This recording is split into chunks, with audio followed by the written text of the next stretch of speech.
função. Ô Dia, você é atualmente coordenador técnico, mas claro que a sua função, né, que o consagrou no futebol é a de treinador. Passagem por vários clubes do Nordeste, aqui no Piauí já comandou Altos. Pensa ainda voltar a estar na beira do campo, comandando a equipe?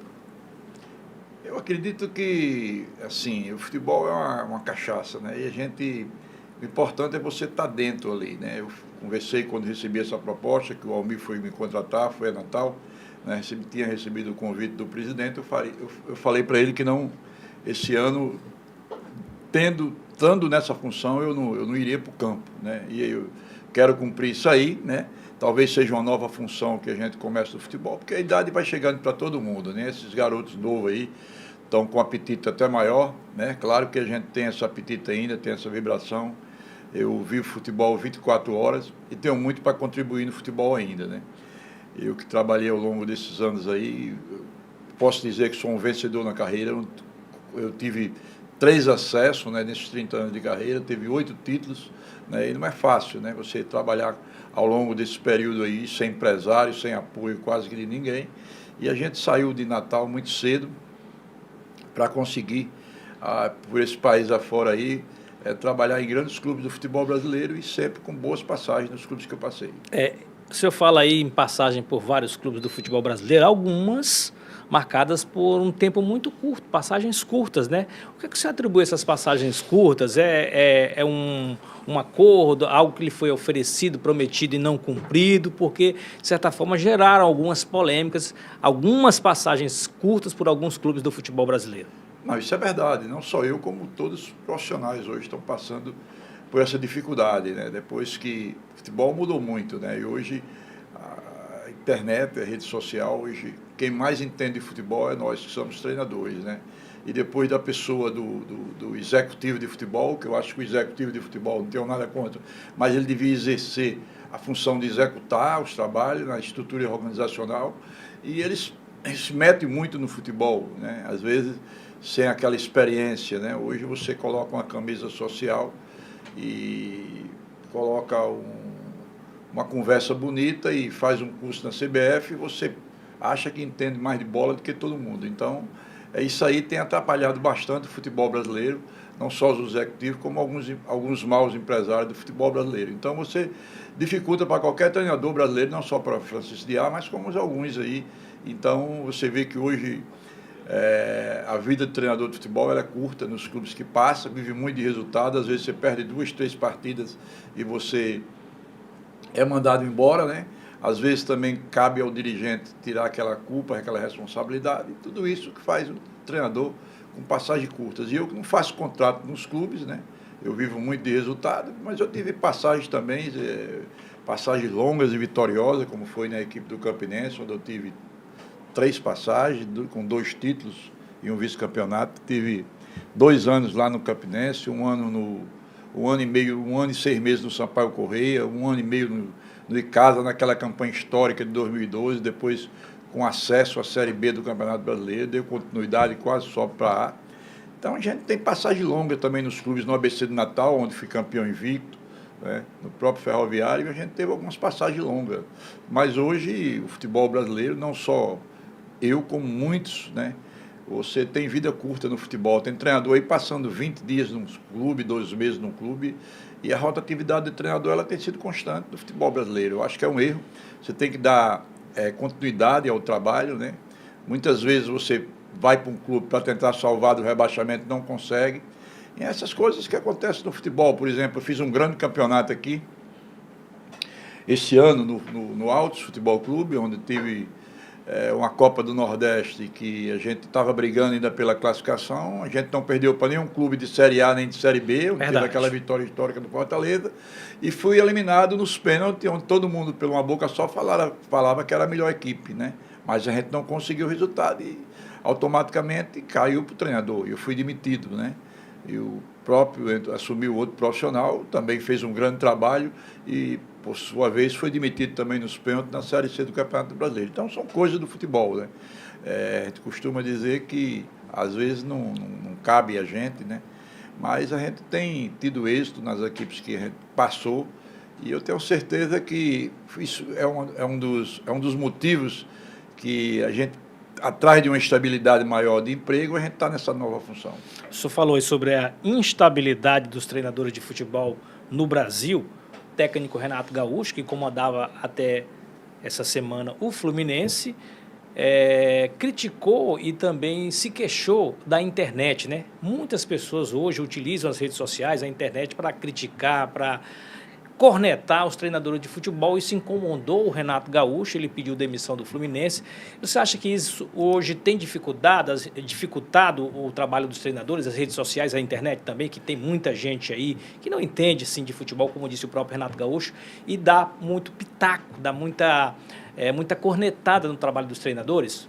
Tem sim, claro que tem, até porque tem muitos dirigentes que vê muito a internet, né? E isso aí, a pressão, às vezes, da internet leva para a diretoria, e a diretoria admite, e às vezes também o próprio executivo de futebol, ele quer se meter muito no trabalho do treinador. Existem muitas coisas no futebol que às vezes a imprensa não sabe, né? E essa figura do executivo de futebol, não todos os executivos, mas aquele principalmente que se mete no futebol, ele tem atrapalhado muito o treinador de um modo geral. Poucos têm coragem de dizer, eu fui muito prejudicado com isso, porque eu combati muito isso nas minhas entrevistas, né? E a gente falava sempre isso aí, porque de primeiro você existia a pessoa do gerente de futebol, que era aquele que executava na organização do clube, até nos acertos financeiros, né? Mas que não se metia muito no futebol. O clube era mais com o treinador, o supervisor, os abnegados, o presidente de futebol. Hoje a pessoa do executivo, ele praticamente tem a chave do clube. E quando você entrega a chave do clube a uma pessoa que não entende do futebol, você é prejudicado e você sempre cai no pau em cima do treinador. Isso complica bastante. Tem uns até que tem muitos acertos com o empresário. Isso aí dificulta bastante para qualquer time de futebol e para qualquer treinador. Bom, falando nisso, a sua carreira foi marcada, claro, por muitos títulos, trabalhos bem feitos em muitos clubes, mas também por algumas polêmicas, né? Exatamente por esse seu lado sincerão de falar as coisas, de não ter medo de dizer o que pensa, e por conta disso rendeu a você algumas polêmicas, né? Aqui no Altos, por exemplo, em algum momento você falou que não era milagreiro em relação ao time do Altos, que estava numa condição ruim naquele momento da temporada. Como é que você convive com isso? Se tem te atrapalhado, se é uma dificuldade, às vezes o fato de você ser muito sincero, falar aquilo que você pensa na hora, como se diz, falar na lata, né? Isso te atrapalha? Você sente que isso te atrapalha? As pessoas não gostam disso? É claro que atrapalha, né? Atrapalhou bastante ao longo da minha carreira. A sinceridade no futebol, às vezes a verdade, ela dói. E se você fala a verdade, você é penalizado, às vezes lá na frente, ou por uma coisa ou por outra, né?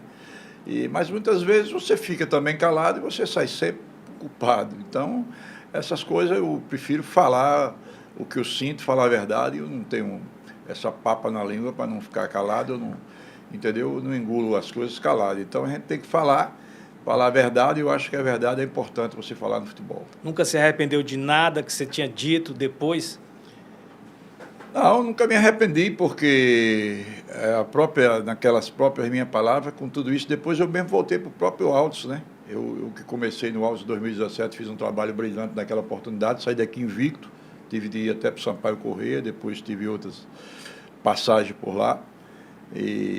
Mas é isso aí, você às vezes existe no futebol também, que você pega um grupo de jogadores, às vezes, que você incomoda, aqueles jogadores mais experientes que você não coloca para jogar, aí tem dirigente que gosta, tem jogadores que não aceitam você colocar um atleta mais novo para jogar.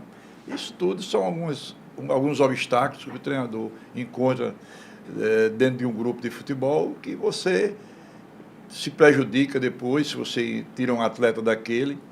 São coisas que atrapalham muito o treinador também, né? E quando você não ganha, o resultado que não acontece sempre vai espirrar em cima do treinador. Seguindo aí essa revelação que você acabou de fazer, também a sua carreira é marcada por ser, às vezes, muito duro nas cobranças com os jogadores, né? E alguns jogadores não gostam, não se sentem à vontade com esse tipo de cobrança. Como é que você consegue fazer para equilibrar essa cobrança mais dura e não perder o jogador? Dá para você ter, com tanta experiência já no futebol, 30 anos você tem, como é que você faz, o que é que você entendeu disso aí para não perder o grupo, não perder os jogadores? Não, a gente não tem essa cobrança tão exagerada. Eu sou um treinador que gosta de jogar com o clube, na beira do campo ali, mas lá fora a gente tem uma certa amizade com todos os atletas, dificilmente você tem um ou outro, porque jogador de futebol você só lhe agrada, você tem um elenco de 25 a 30 atletas, você tem 12 que gosta de você, que lhe adora, você tem 6 ou 7 que vai no relacionamento que gosta mais ou menos, e os outros lhe detestam. Essa é a vida de jogador de futebol. É sempre assim? Claro, você está num clube, você ganha um salário vamos, sei lá, você está num clube como o Flamengo, você ganha um salário de 600, 800, 2 milhões de salário, está perto de vencer um contrato, o treinador não lhe coloca para jogar, ele vai ficar satisfeito com você? O treinador não agrada a ninguém, só agrada mesmo aqueles que estão atuando, né? Então, o Rogério Ceni já passou por isso, e outros treinadores já passou por isso. Tem vários treinadores de futebol brasileiro que a gente conhece, que é duro com esses jogadores nesse sentido, né? Você tem que escalar sempre os melhores. Eu acho que você não pode fazer injustiça, né? Eu acho que vai jogar os jogadores que estiverem em melhor condição para você. Agora, se você fizer uma sacanagem ou outra, né? E fora do campo, eu sou um paizão com esses atletas, eles dão preferência a trabalhar comigo, até porque eu emprego a maioria deles, né? Sempre a gente tem ajudado, independente de quem for, né? Claro que você vai dar o frio de acordo com o cobertor, mas você não vai fazer sacanagem com ninguém, isso aí não cabe a mim. Mas eu sempre tenho feito em muitos clubes, muitos trabalhos, que tem colocado o elenco também todo na mão, como se diz na gíria do futebol.